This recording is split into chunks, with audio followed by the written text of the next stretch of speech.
విజయనగరం విద్యా విభాగం చూద్దాం. రెండింటికే పోటీ. ఐటీఐలో ప్రధానమైన ఎలక్ట్రీషియన్ ఫిట్టర్ కోర్సులకే అధిక డిమాండ్ నెలకొంది. మొత్తం సీట్లలో 64% ఈ రెండు ట్రేడ్లవే. ప్రభుత్వ ఉద్యోగుల భర్తీ, కంపెనీలు ఉపాధి అవకాశాలు పెరగడంతో 10వ తరగతి వారే కాకుండా ఇంటర్, డిగ్రీ, పీజీ వంటి ఉన్నత విద్యా అర్హతలు కలిగిన అభ్యర్థులు ముందుకు వస్తూ ఉన్నట్టుగా మనకు తెలుస్తుంది. ఐటీఐలో ప్రధానమైన ఎలక్ట్రీషియన్ ఫిట్టర్ కోర్సులకైతే మాత్రం అధిక డిమాండ్ ఏర్పడుతూ ఉంది. ఒకప్పుడు చదువుని చదవలేని వారు మాత్రమే ఎందుకు పనికిరాని వారు అని తక్కువ చూపు చూసే ఐటీఐలో ఎలక్ట్రీషియన్ ఫిట్టర్ అంటే చాలా చులకనగా చూసేవారు. కానీ ఇప్పుడు అంతా కూడాను విద్యా ప్రమాణాలు మారాయి. ఉద్యోగ అవకాశాలు పెరగడంతో ఎక్కడ చూసినా ఉపాధి అవకాశాలు పెరుగుతూ ఉండడంతో ఇక్కడ ఉన్నత విద్య చదివిన వారు కూడా ఐటీఐ విభాగానికి ఎక్కువ ఆసక్తి చూపిస్తున్నట్టుగా తెలుస్తూ ఉంది. ఇక్కడ ఐటీఐ కోర్సులో ప్రయోగాలు చేస్తున్న విద్యార్థులు ఇప్పుడైతే మాత్రం ఒక పక్క కంపెనీలో కానీ ఒక పారిశ్రామిక వాడలో కానీ ఎక్కడ చూసినా సరే విద్యార్థులకి ప్రోత్సాహాలు పెరగడంతో ఇక్కడ ప్రభుత్వ ఐటీఐ ఉపాధి అవకాశాల గురించి అయితే మాత్రం పెరగడంతో విద్యార్థులు ఐటీఐలో ఎక్కువ ఎలక్ట్రీషియన్ అండ్ ఫిట్టర్ కోర్సులకైతే మాత్రం ఎక్కువ ఆసక్తి చూపిస్తున్నట్టుగా మనకు తెలుస్తూ ఉంది. అలాగే బొబ్బిలి ఒక ప్రధాన విషయం చూద్దాం. మార్చి అన్నారు, మే దాటిపోతుంది, ఇంకా వినిపించని రైలు కోత, ట్రయల్ రన్తో సరే అనే ప్రధాన విషయం చూద్దాం. బొబ్బిలి సాలూరు మధ్య ఎలక్ట్రికల్ మల్టిపుల్ యూనిట్ రైలు నడపనున్నట్లు రైల్వే శాఖ ప్రకటించింది. అంతకు ముందు నడిచే రైలు బస్సు సేవలను కరోనా నుంచి నిలిపివేసింది. ఆ స్థానంలో మెమో రైలు సేవలు పునరుద్ధరిస్తూ నిర్ణయం తీసుకుంది. దీనికి సంబంధించిన ట్రయల్ రన్ను గత ఏడాది అక్టోబర్లో పూర్తి చేశారు.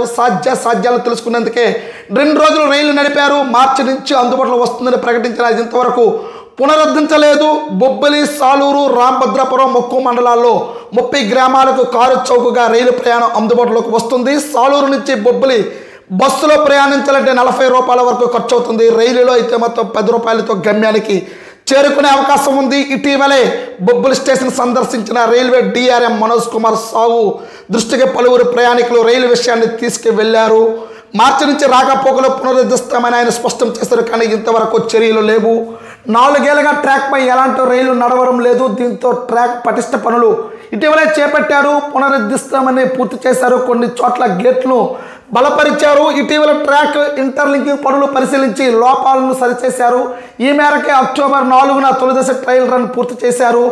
మెమో రైలుకు సంబంధించిన షెడ్యూల్ ఇటీవల రైల్వే అధికారులు ప్రకటించారు. విశాఖలో ప్రతిరోజు ఉదయం 10 గంటలకు బయలుదేరి బొబ్బిలి 12:30 నిమిషాలకు ఇక్కడ నుంచి 1:50 నుండి సాలూరు చేరుతుంది. మళ్ళీ అక్కడ నుంచి మధ్యాహ్నం 2 గంటలు బయలుదేరి సాయంత్రం 4:30 విశాఖ చేరుకుంటుంది. మే నెల సమీపించిన ఇంకా బండి కోతలేదు. దీనిపై ఉన్నతాధికారులు సరైన నిర్ణయం తీసుకోవాల్సి ఉందని స్థానిక రైల్వే అధికారులు చెప్తూ ఉన్నారు. అయితే ఇంకా వినిపించలేదు రైలు కోత, ట్రయల్ రన్తో సరేనా అని అంటూ ఇక్కడ ప్రజలైతే వాపోతూ ఉన్నారు. మార్చి అన్నారు, మే దాటిపోతుంది. అయితే దీనికైతే మాత్రము ఇక్కడ ప్రధానంగా బొబ్బిలి, సాలూరు, రామభద్రాపురం, మొక్కు మండలాల 30 గ్రామాలకు ఈ యొక్క ట్రైన్ కానీ ఉపయోగించగలిగితే మాత్రము ప్రజలందరూ కూడా వినియోగంలోనికి చాలా ఇప్పటికే ఇది బస్సుకి వెళ్ళాలంటే 40 రూపాయలు అవుతుంది. అదే ఈ రన్లో వెళ్తే మాత్రము ఈ రైల్లో మేము ప్రయాణిస్తే 10 రూపాయలకే మాకు చాలా తక్కువ గమ్యానికి వేగంగా చేరుకుంటామని ఇక్కడ ప్రజలు వాపోతూ ఉన్నారు. కాబట్టి దీన్ని ట్రయల్ రన్గా మాత్రం మిగల్చుకుంటా మాకు వినియోగం తీసుకురావాలని అయితే ప్రజలు కోరుతున్నట్టుగా మనకు తెలుస్తూ ఉంది. ఒకసారి విజయనగరంలోని ఒకసారి ప్రధాన చూద్దాం. సర్వజన ఆసుపత్రికి అంచనాలు. ప్రభుత్వ సర్వజన ఆసుపత్రులను వైద్య కళాశాలకు తరలించకుండా ఉన్న చోటనే కొనసాగించేందుకే అవకాశాలు పరిశీలించాలని మంత్రి కొండపల్లి శ్రీనివాస్ సూచించారు. నగరం మధ్యలో ఉండడంతో అందుబాటులో ఉంటుందని అనేక మంది ఇక్కడే కొనసాగించాలని అభిప్రాయం వ్యక్తం చేస్తున్నారని పేర్కొన్నారు. శనివారం కలెక్టరేట్ సమావేశ మందిరంలో వైద్య అధికారులు, ఇంజనీరింగ్ అధికారులతో సమావేశం నిర్వహించారు. జీజీహెచ్ భవనాల్లో మాస్టర్ ప్లాన్ తీసుకుని భవిష్యత్ అవకాశాలకు తగ్గట్టుగా అభివృద్ధి చేయడానికి అంచనాలు రూపొందించాలన్నారు. ఖాళీగా ఉన్న సుమారు 4 ఎకరాల స్థలంలో పడకల సంఖ్య పెంపు, ఇతర సౌకర్యాలు ఏర్పాటు చేయవచ్చన్నారు. 15 రోజుల్లో వివరాలు అందించాలని ఇంజనీరింగ్ అధికారులు ఆదేశించారు. ఎంపీ కలిశెట్టి అప్పలనాయుడు, ఎమ్మెల్యే అతిథి, కలెక్టర్ అంబేద్కర్, జీజీహెచ్ పర్యవేక్షణ కూడా పాల్గొన్నట్టు తెలుస్తుంది. సర్వేజన ఆసుపత్రి అభివృద్ధికి అయితే మాత్రము ఇక్కడ మార్చేది లేదు. ఎందుకు అనుకుంటే అందరూ కూడా అందుబాటులోనే ఉంటుంది. నగరం మధ్యలో ఉంది కాబట్టి ఇంకా దానిని ఏ విధంగా ఇక్కడ పడకలు పెంచాలి, తర్వాత ప్రజలకి ఏ విధంగా అయితే మాత్రము ప్రజలకు ఉపయోగపడుతుంది అనేది ఇక్కడ సమావేశంలో తెలుపుతూ ఉన్నట్టుగా మనకు తెలుస్తూ ఉంది. అలాగే విజయనగరంలో ఒకసారి నేల వార్త చూద్దాం. సంకల్ప రథంతో చైతన్యం. మాదక ద్రవ్యాల వినియోగం, రవాణా వల్ల కలిగే అనర్థాల సంకల్ప రథంతో విద్యార్థులు, యువతను చైతన్యపరుస్తూ పరుస్తున్నామని ఎస్పీ వకుల్ జందాల్ తెలిపారు. ఈ మేరకే శనివారం 1న ప్రకటన చేశారు. జనవరి 1 నుంచి ఈ నెల 14 వరకు జిల్లా వ్యాప్తంగా 155 విద్యా సంస్థల్లో 32,226 మంది విద్యార్థులకు 190 ప్రాంతాల్లో 18,953 మంది ప్రజలకు అవగాహన కల్పించమన్నారు. మద్యం తాగి వాహనాలు నడిపిన దొరికిన చోదకులు ఒక్కొక్కరికి 10,000 చొప్పున జరిమాను విధించినట్లు ఎస్పీ వకుల్ జందాల్ అయితే తెలిపారు.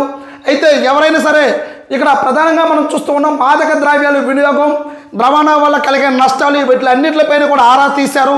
ఎవరైనా సరే డ్రంక్ అండ్ డ్రైవ్ కానీ తప్పుడు పనులు చేసినా సరే వారిపై కఠిన చర్యలు తీసుకుంటామని ఇక్కడ ఎస్పీ వకుల్ జందాల్ తెలిపినట్టుగా మనకు తెలుస్తూ ఉంది.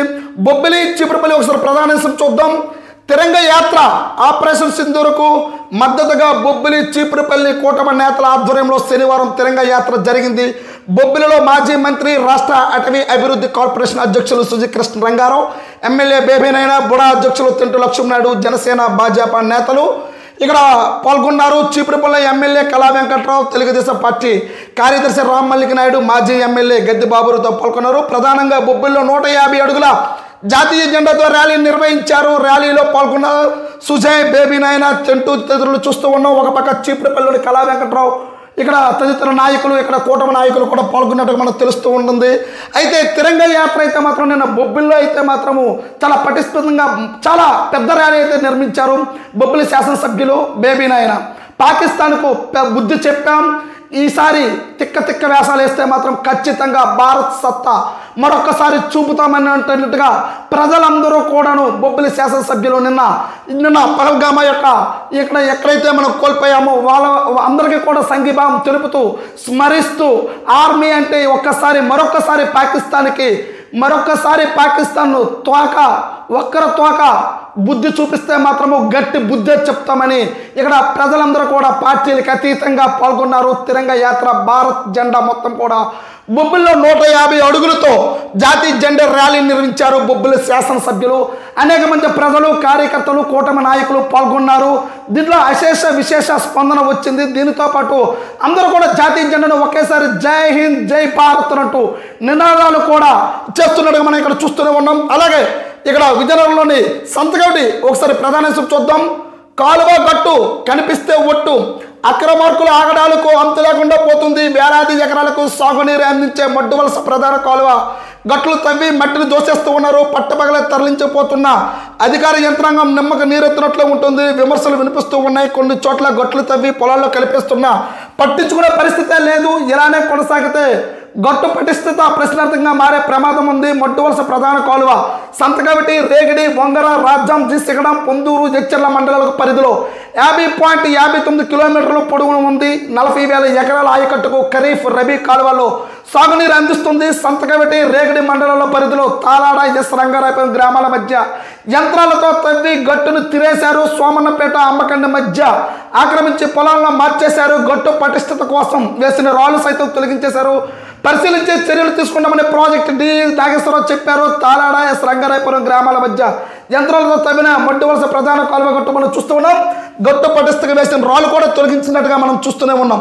ఇది అక్రమార్కుల ఆగడాలైతే మాత్రం అంతా ఇంత కాదు అన్నట్టు చూస్తూ ఉన్నాం.